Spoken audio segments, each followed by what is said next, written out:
What is up, guys? Rob back here again today, and we're going to be talking about WrestleMania 36, Night 1. I sure hope you guys had an amazing WrestleMania weekend. I had a pretty awesome weekend myself. We have a lot to get through, so let's go ahead and get straight to it. I know I didn't do predictions on it, but I would like to talk about the pre-show match with Cesaro versus Drew Gulak, mainly just because of the one spot that ended it, where Cesaro did a no-armed air split, no-hand airplane spin for a good few seconds, and it was pretty ridiculous to see, and it shows right there that Cesaro definitely is someone that deserves a lot better than what he's getting. Other than that, it was a decent kickoff show. Drew got his back a little bit later, but still good to see that these guys are on the Mania card. Granted, they're probably mainly on it like that because of the circumstances, but still pretty awesome to see. And let's see here. Let us get into the first match on the actual card. I did enjoy the intro, if we're going to talk about that for a sec. The intro was pretty cool. It was pretty comical, but seen better ones anyway, but still not too bad for what they were going for. But let's go ahead and talk about the first match on the card, which was the Kabuki Warriors versus Alexa Bliss and Nikki Cross.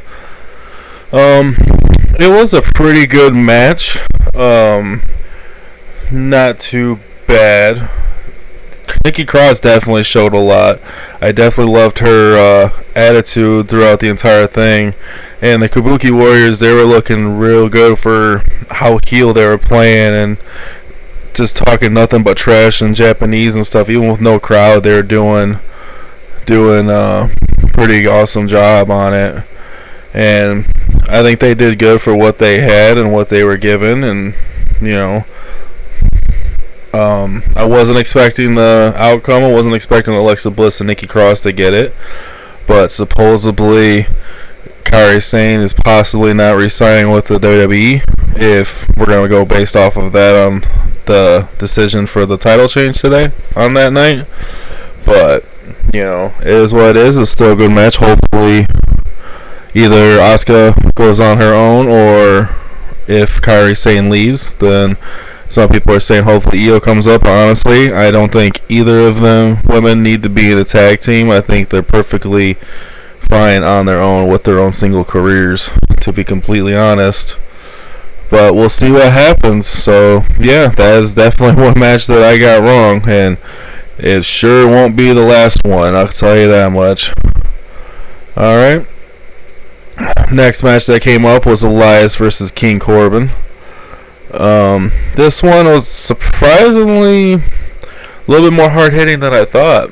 Elias came out, beating and stuff. He's obviously pissed about getting shoved off of a balcony, which is in his own right definitely understandable. Let's see. He came out. Corbin tried hitting the breakout button and trying beating on Elias, but Elias got him. He hit him with a guitar, and then like I said, they were hitting each other pretty stiff in this match. Corbin was hitting him pretty well. I do remember a part where Elias did get tossed out in a pretty scary spot. Let's see. And then, Corbin, he did try to do a leverage pin with his feet up on the ropes. It was pretty funny, though, how the ref, she caught him and pretty much told him, like, that was a 2. What do you think you're doing? It was pretty funny. It's always comical when the refs definitely get in and start not taking any shit from the wrestlers. It's pretty awesome to hear and pretty sweet to see. But and then as of course, if anyone knows how Baron Corbin's career goes, Elias got a quick roll up and he actually held the tights, and he got him back for sure. He's like, hey, you want to try to cheat on me? I can do the same fucking thing. So he did, and he got it. Elias got the win. I believe on my predictions, I predicted that Corbin would win if this match did happen, and I was wrong on that one as well. Like I said, it's going to be a big streak of that stuff happening throughout both nights of these reviews. Alright, so let's go ahead and take a look at the next match here.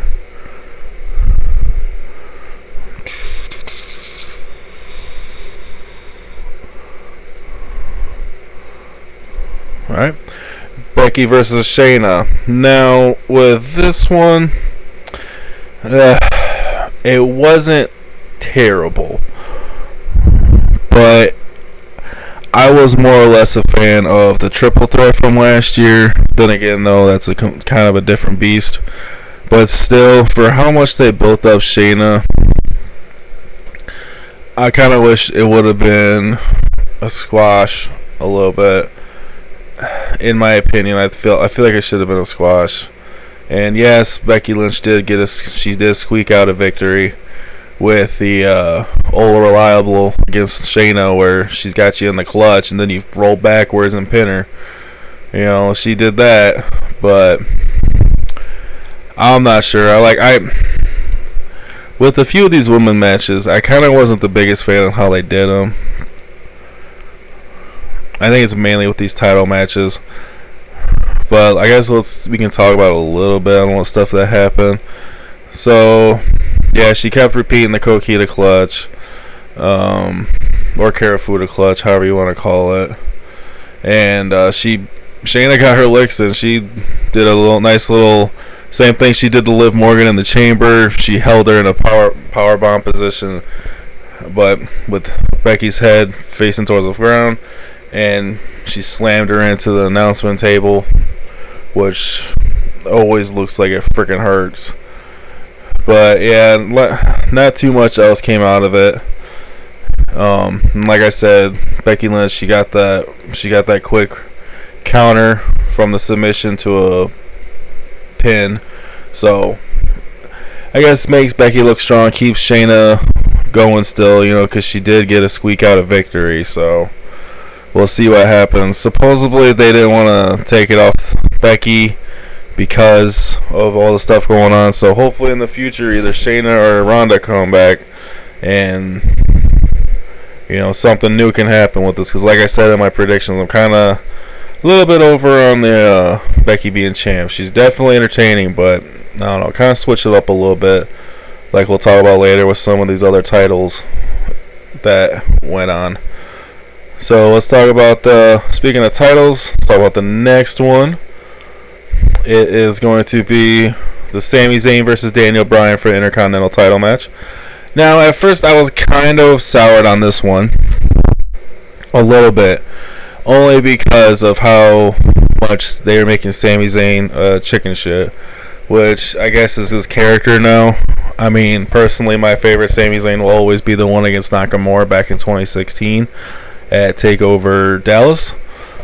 But I understand what they're doing with Sami Zayn here. They've been doing this with him ever since he turned heel back in 2017 with Kevin Owens against Shane and Daniel Bryan, who his match was against on this night. And I get what they're doing. Sami Zayn, he's been out of action for a while. I know he was injured for a long time. I don't know if it's a matter of just that's how his character is, or if it's something with him to where they're kind of weary on him doing the insane matches he's used to doing and whatnot. But who knows? It could be something completely different that we don't even know about. But yeah, so it was pretty interesting. Sami Zayn kept running around. Eventually, after being stopped by Cesaro or Shinsuke, or both, Drew Gulak, who was in Daniel Bryan's corner, eventually attacked both of them, threw them both over the barricade, which kept them out for majority of the rest of the match. And then finally, Sami Zayn, he was kind of just sitting out on the floor. And Daniel just told him and said, "Drew, let him go." And Sami starts talking crap, and it's like, oh, you finally came to your senses, as Sami Zayn does nowadays. And he starts about to walk up the ramp, and Daniel just freaking runs after him and tackles his ass and starts ground and pounding. And then he threw him back into the ring, and oh my gosh, freaking Daniel, he was freaking destroying the crap out of him. And it was pretty crazy. They showed little hints of Daniel just being pissed, of him just like, look, I'm finally getting my fucking hands on you. No one's been able to do it since you started this shit, and now I'm finally doing it. And it was pretty good. And then, Sammy, he got some licks in, but not a whole lot. I've seen some other people say it that I've listened to, saying pretty much how Sami Zayn's looking like a guy who doesn't know how to wrestle, essentially, which I can kind of see how they're doing that. And then more towards the end, Shinsuke and Cesaro got back up. They got back into it. I think they took out Drew, if I'm not mistaken. And then Daniel, he hit a suicide dive out on Nakamura and Cesaro. And then he also went up to the top. I'm guessing he was going either for the double leg drop kick. I think he was going for a drop kick, the usual double leg drop kick he does before he hits the knee plus. But he got caught by a haluva kick from Sami Zayn, and that was the match. 1, 2, 3. So yeah, I mean, hopefully, like I said on my predictions, with Sami winning, he's definitely going to be a heel to look out for, or if babyface, whichever. He's definitely going to be a guy to look out for by the end of this year. I believe if not by the end of this year, definitely next year, Sami is going to be one of the better talked about heels or faces, depending on what they do with them. I really hope that whoever is putting these matches together are making the calls on who's getting pushes and whatnot. I really hope they're looking at Sami Zayn and Cesaro and Nakamura for this, because all three of these guys are just fantastic wrestlers, and let's hope for the best for all three of them, honestly, especially with the type of stuff they've been given lately. So we'll move on from the Intercontinental title and talk about, the SmackDown Tag Team Championships. And yes, I know this isn't the match that actually happened, but with this one we did have John Morrison versus Kofi versus Jimmy Uso for the tag team titles, because of the whole thing with Miz, and supposedly he did get pulled. It ended up being factually true that he did get pulled, so they had to substitute the regular tag team triple threat with a singles triple threat, which ended up still working out in my opinion. These guys went at it hard, and they did not hold anything back. They put on a hell of a show for what the circumstances were.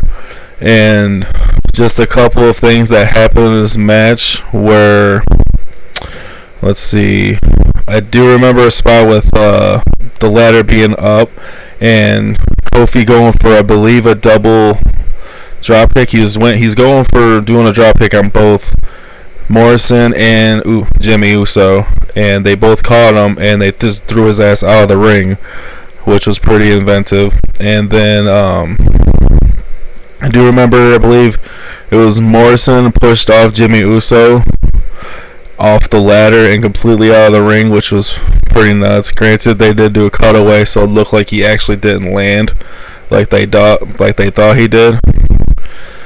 And I do remember one of the bigger spots being, I think it was Jimmy Uso. He was laid out on a ladder between the first and second turnbuckle, and then John Morrison was up on the turnbuckle, and I believe he hit a Starship Pain or something close to that, and either that or like a corkscrew, something insane. It was pretty nuts though. For that little bit of space, a lot of error could have happened there, but no, he pulled it off, and it was pretty ridiculous. But by the end of this, we can get to the end of it. Had Jimmy and Kofi both on their own ladder, and then on one side, and then they had Morrison on the other side by himself, and they were all going for it. They eventually all pulled down the bracket. I was holding both titles. They pulled it off the hook, and all of them were holding it, and somehow Morrison got both straps, got edge of it, and Jimmy and Kofi both pushed him, and he fell off the ladder onto another ladder that was being constructed from the ropes to another ladder, so it was just like a bridge. But he ended up pulling down the titles with him, and there you go, that's who won. So pretty crazy. Definitely one of the more brutal matches of the weekend. One of the more entertaining ones. I'll definitely go back and check out on my own time, just so I can get a better look at it, because I was with other people. So sometimes when you're watching with a big group of people, you miss a couple of things. So I'm definitely gonna go back and rewatch it, just to see anything that I missed. But those were the more higher points that I remember of it, and then I think most people will remember of it. If I'm missing anything of any of these matches that you guys thought was worthy of talking about and worthy of remembering, just put it down in the comments, and we'll have a little chat about it. So let's go ahead and get on to the next thing here. And yes, they did have a little spot with R-Truth showing up, and with Gronk and Mojo. If I didn't say it at the beginning, I don't think I did. Mojo essentially was co-hosting with Gronk for some of the night, and R-Truth showed up, pretty much saying how he wants to hide out there because he doesn't want to lose his title. And for anybody that knows, I don't blame you if you don't, Mojo originally was the 24/7 champion. I believe he took it off of Truth before Riddick Moss took it off him. So obviously Mojo probably still sour about that. And Gronk ended up hitting Truth with the most softest and lightest of punches, if it was even a punch. I think it was supposed to be an elbow to the gut. And he went for the cover, and then Mojo threw him off and took the title for himself. Again, with the lightest of punches. So then he ran off, and Gronk was pretty disappointed, and yeah, that was something everyone expected to happen, but that was something that happened. So let's see here. Get back to the real part of the show. Kevin Owens versus Seth Rollins. Now, I said in my predictions that this was probably going to be match of the weekend, and I feel like I called it, because my God, did these guys freaking let it all out there. It was probably one of my more favorite Kevin Owens matches in a while, because let's see here, they went back and forth a lot, bunch of counters. I believe Owens went for the stunner a few different times, and Rollins went for the curb stomp. But honestly, a lot of it was more of teasing you until they did the DQ finish where Seth hit Kevin Owens with the ring bell, and then obviously DQ, and Seth kind of mocked him, pretty much saying how, oh, you got your moment now, essentially, and whatnot, because they did a lot of promos about how Kevin Owens really hasn't had a WrestleMania moment, which he kind of has, just not very good ones in his favor. So yeah, so then he started talking trash, started walking away, and Kevin with the pretty good promo, a lot of really similar to a lot of his good promo work lately, where he pretty much got in and said how he wasn't going to let Rollins take the easy way out, and he was going to, he said he didn't want to win like that. He told him, he said he wanted to finish it, he wanted to get a good, he wanted to have a defiant conclusion. It pretty much called Seth Rollins a bitch, and of course, if you call someone a bitch these days, that's exactly how you get what you want.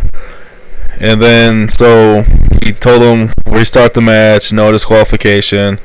Seth eventually says okay, and he gets back in, and then they restart the match.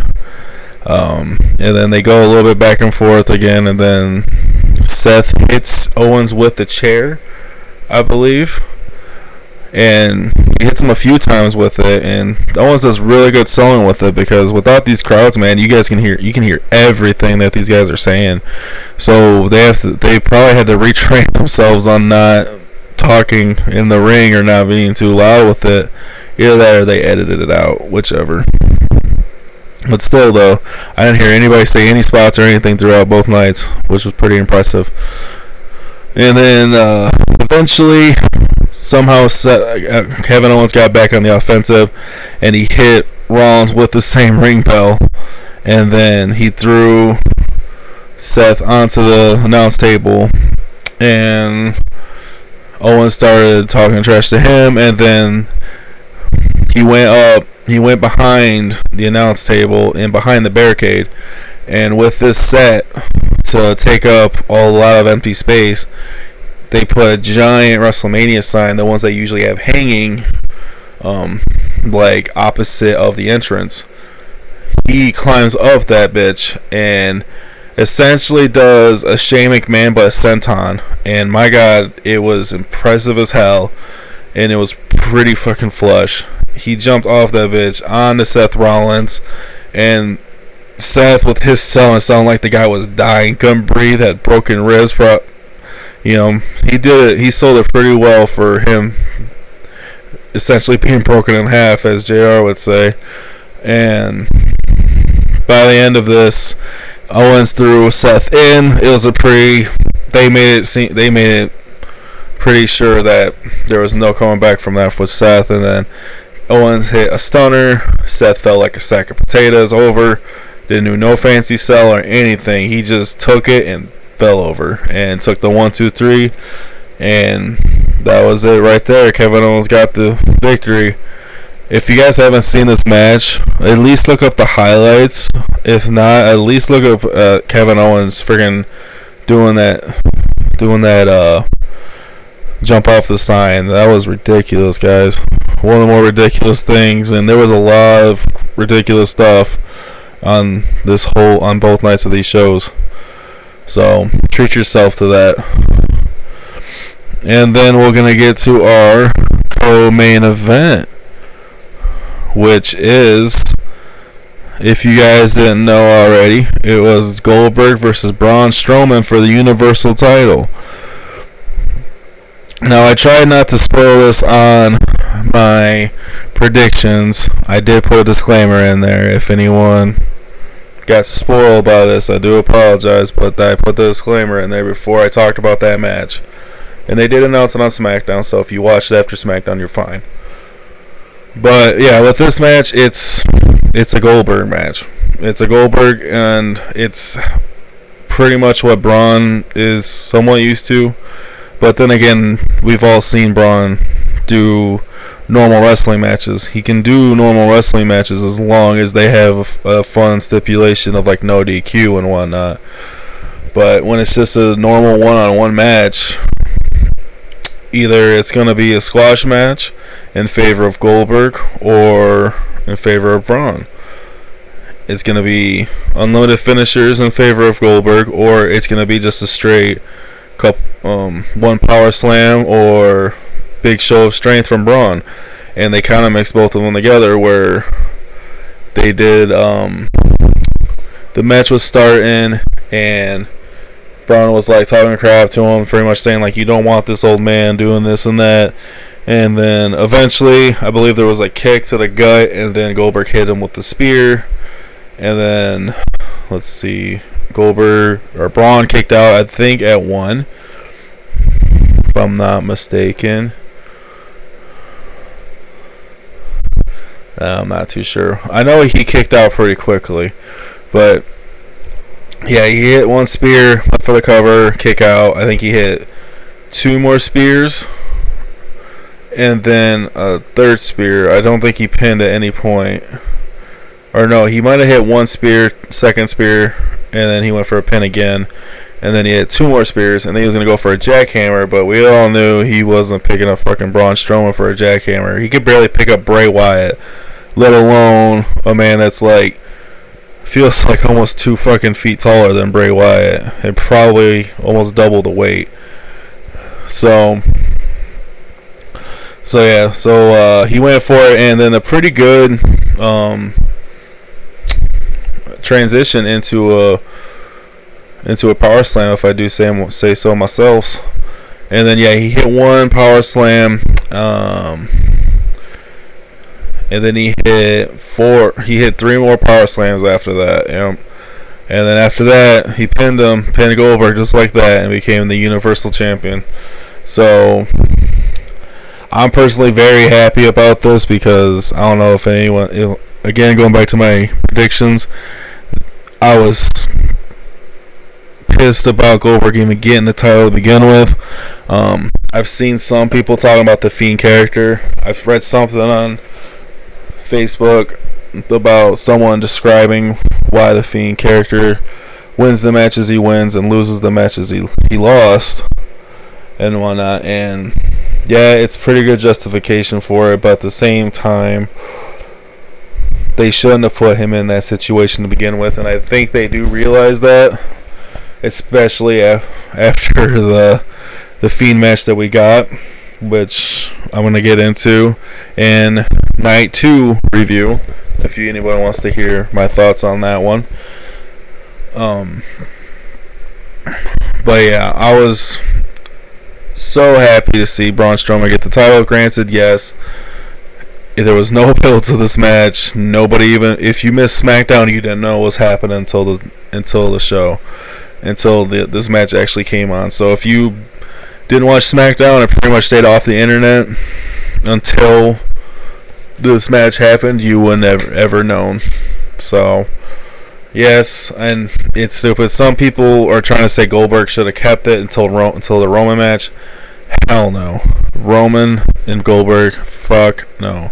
That does not need to happen. And from what I've heard is that they wanted to keep the title on Goldberg against Roman and then wait until SummerSlam for when they could have a crowd. No. Fuck no. That shit does not need to fucking happen. They did the right damn thing by getting that belt off of Goldberg. Granted, Goldberg's not re-signing, so that's why the belts got taken off of him. Still, they made the best decision they fucking could have with the Universal title. Goldberg should have never had it, and he never needs it again. I say this to you now. He never needs any belt again. If he ever needs to wrestle again, that's fine. He can do something and claim with The Undertaker, which I'm going to talk about in just a second. He can do something like that. That's fine. But Goldberg needs to stay away from any belt ever again. Please. Never, ever again. Like I said in predictions, Undertaker has yet to fight for a title in years. I believe the last time he had a match involving a belt was 10 years ago at Elimination Chamber when he lost his belt. He never even got a rematch for that belt, I don't believe. So, Goldberg doesn't need the belt ever again. Okay? Anyone that doesn't agree with me, you can tell me why in the comments you don't agree with me, but good luck on changing my mind with that. I'll tell you this now.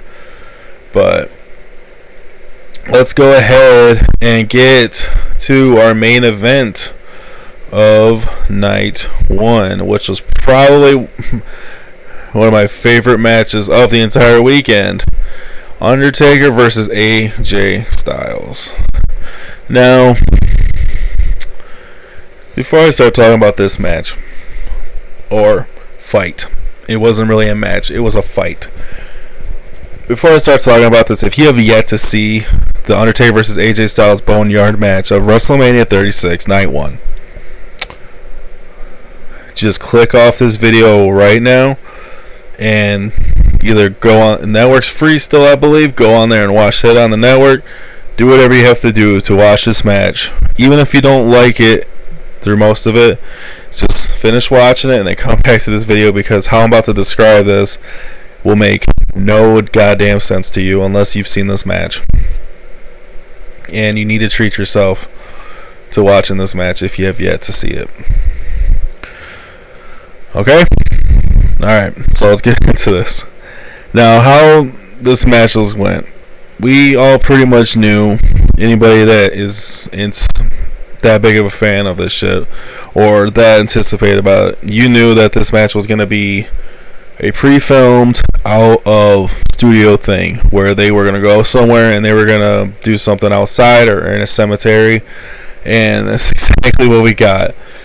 This started off with a hearse pulling into a cemetery and two druids getting out, which we find out on who they are in just a minute.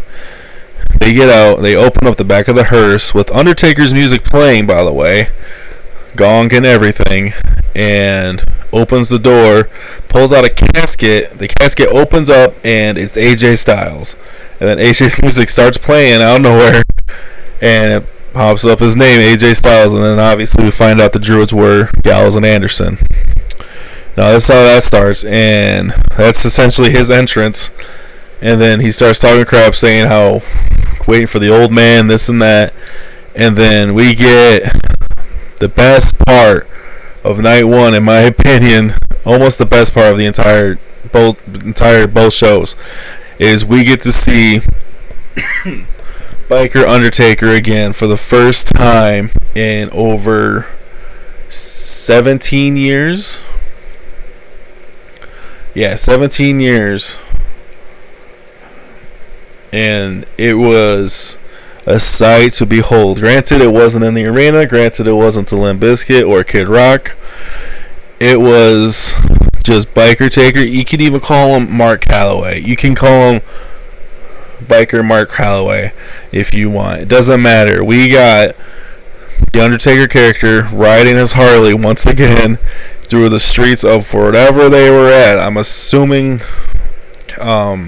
Florida, Orlando, Florida, and to some fucking Metallica music, and I don't know what that song was. I'm gonna have to look it up. If any of you know the song that was playing while to Undertaker riding his Harley to the match, please put it down in the comments. I would like to know if I don't know already. And it was just badass, and he showed up looking for a fight, and that's exactly what he got.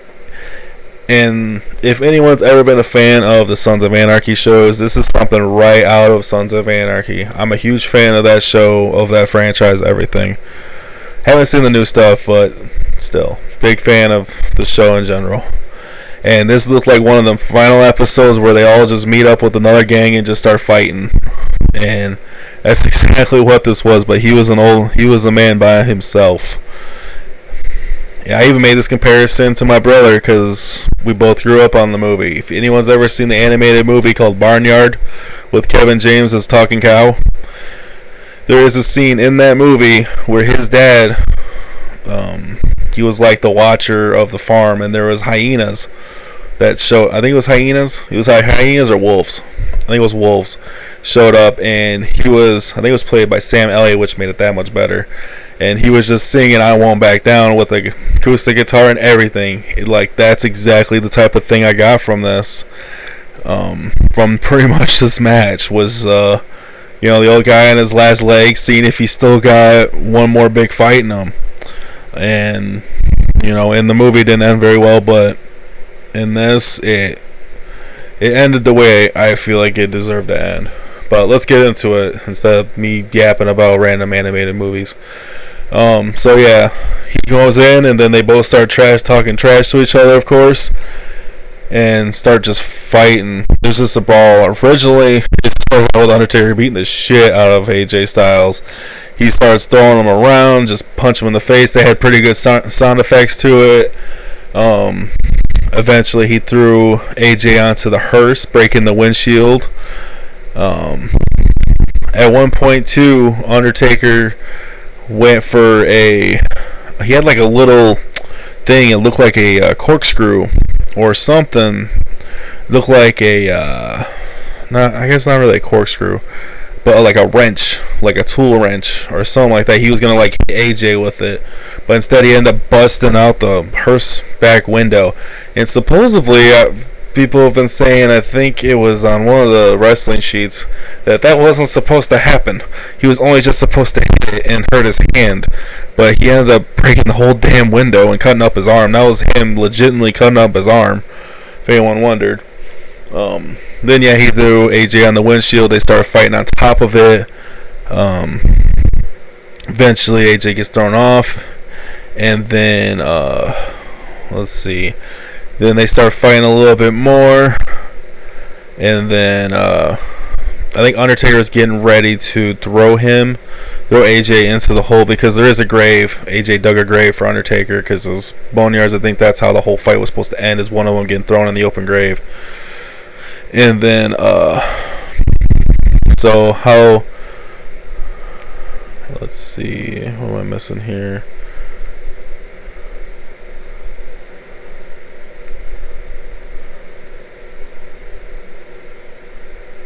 Okay, yeah, so Luke Gallows and Carl Anderson, they show up, and then next thing you know, from the barn that there's by this gravesite, shines a light, and then the doors fall, and then except for one of them, remember, all of them except for one barn door fell. There was at least 3 or 4, and then these druids pop out, calling back to Undertaker. That's Undertaker's thing, is he's always had druids come out for his entrances. So they call him out, they all surround him, and then like some old western music starts playing in the background. Undertaker takes like a nice spit out and just like, let's do this, let's see what you got, bring it. He wasn't afraid, which again, it harkens back to like the Sons of Anarchy type of reference. It's exactly what type of shit you would see in those shows. And he takes all the druids out with like one punch or so. And then eventually he does get hit by Carl Anderson and Luke Gallows. And then I believe he gets thrown into the hole, because he gets hit with like a shovel, I believe, or something like that. And then he ends up falling into the hole. And then AJ gets onto the tractor that has a bunch of dirt in the front, and he's gonna dump it out. And if you haven't seen the meme of it, it's hilarious. People are making some funny ass shit with it. And the next thing you know, you just hear gong with the lights come up behind AJ, and Undertaker, he teleported essentially behind him while AJ's laughing and shit before he realizes he's behind him. And then what happens after that, I believe, is he starts fighting on AJ. AJ runs away. I believe at one point AJ gets tackled through the barn door. If I'm out of place, I'm sorry. I don't really have notes on this. I'm kind of just going off of memory and just like more of the important parts are written down here. Not really into notes though. And so I know there's a part where AJ does tackle. I believe AJ tackles Taker through a barn, or Undertaker tackles AJ through a barn. And it looked like the end for him. And then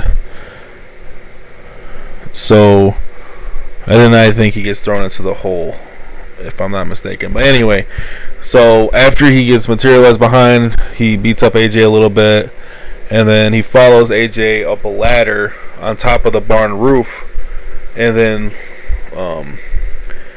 Anderson and Gallows follow suit up there. Next thing you know, Gallows gets thrown off of the roof, supposedly onto concrete, and then Carl Anderson, he gets, I believe, tombstoned on top of the roof, which I'm very surprised and very happy that roof held.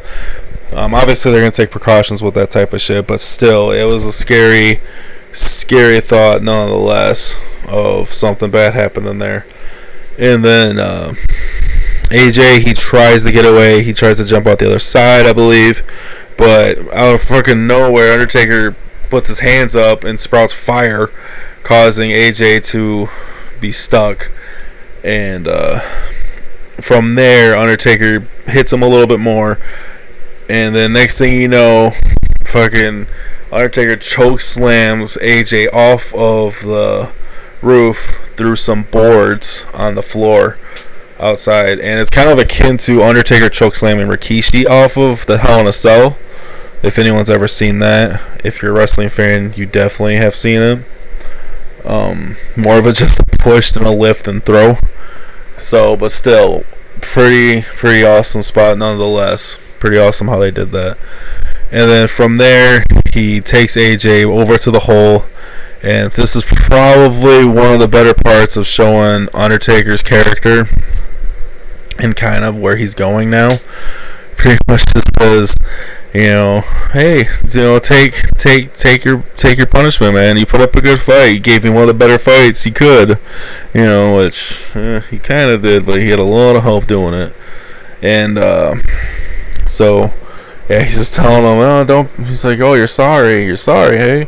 And he's like, say her name. What's her name? Talking about his wife, because AJ's been talking a lot of shit and stuff. And then eventually Undertaker's just like, oh, AJ's begging for him not to get thrown in the hole. Please don't throw him in the hole, and all that shit. And he's just like, oh, you don't want me to throw you in the hole? He's like, alright, I won't throw you in the hole. And then he starts to walk away, and then turns around, big boots him right in the fucking hole. And then from there, he gets in the tractor, and he dumps the dirt on him, and then he gets on his Harley, starts it up, battered, beaten, and bruised, everything, throws his hand up, and then we get fire spouting from the roof.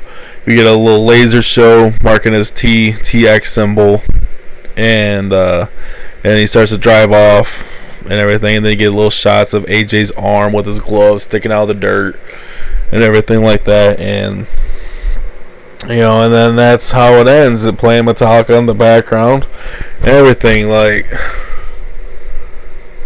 whew. Like, I tried rewatching this match, you guys, without the network, and it was very difficult.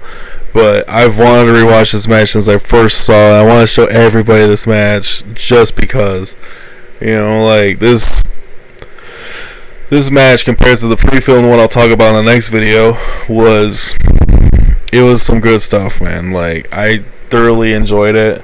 After seeing this, I do agree that this is definitely what Undertaker needs to do and for the rest of his career, which who knows how long that's gonna be, because the network just started promoting the new Undertaker docuseries, where supposedly he's been followed by cameras and everything since 2017 with his match against Roman.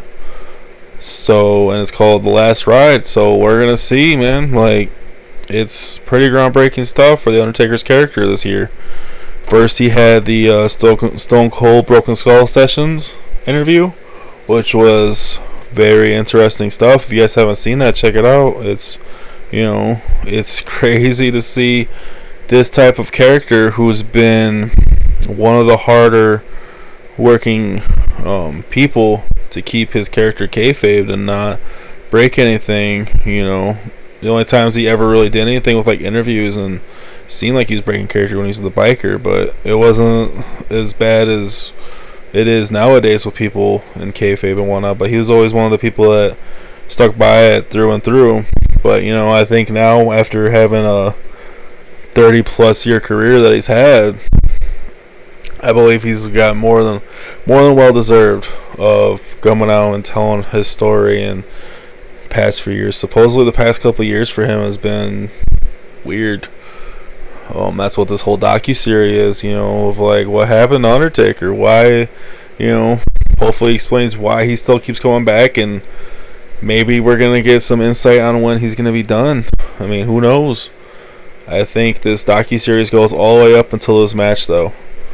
That's what I believe, is that it's gonna be culminating before this match, and we're gonna know the true meaning behind a lot of this storytelling of AJ coming out telling his shoot name being Mark Calloway, and how he's married to Michelle McCool, and just going deep diving into Undertaker's personal life and stuff. So it's definitely going to be an interesting thing. I'm really excited for whenever they start actually putting out episodes, because they only had a first look thing of the first couple days before Mania, and just from that alone, seeing the type of things 3 years ago too, back in 2017, 3 years ago, what he was doing to get ready for matches compared to now. I mean, 3 years doesn't seem like a long time, but I imagine when you get to that age and your body just starts to break down the way it does, 3 years could feel like between 5 and 10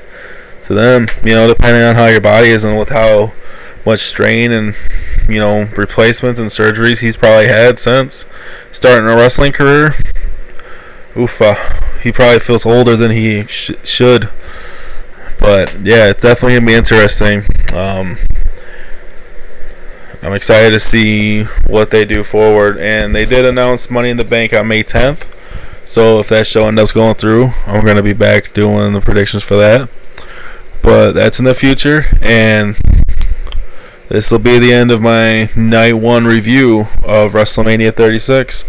And if you guys enjoyed it, please hit that like button, leave a comment on your thoughts and anything else like that. Give a good subscribe. Like I said, I'm gonna be doing these predictions and reviews and whatnot strictly on pay-per-views for right now at least. If you guys do enjoy these, let me know. If get enough buzz around it, get more time around it, I'll talk about more. But in the meantime, take a look at my night 2 review whenever that goes up. So you guys have an amazing night, amazing day. Stay safe, stay inside if you can, with things still going on the way they are. Don't forget to wash your hands and stay clean. Alright guys, and you guys have a great one and have an awesome night.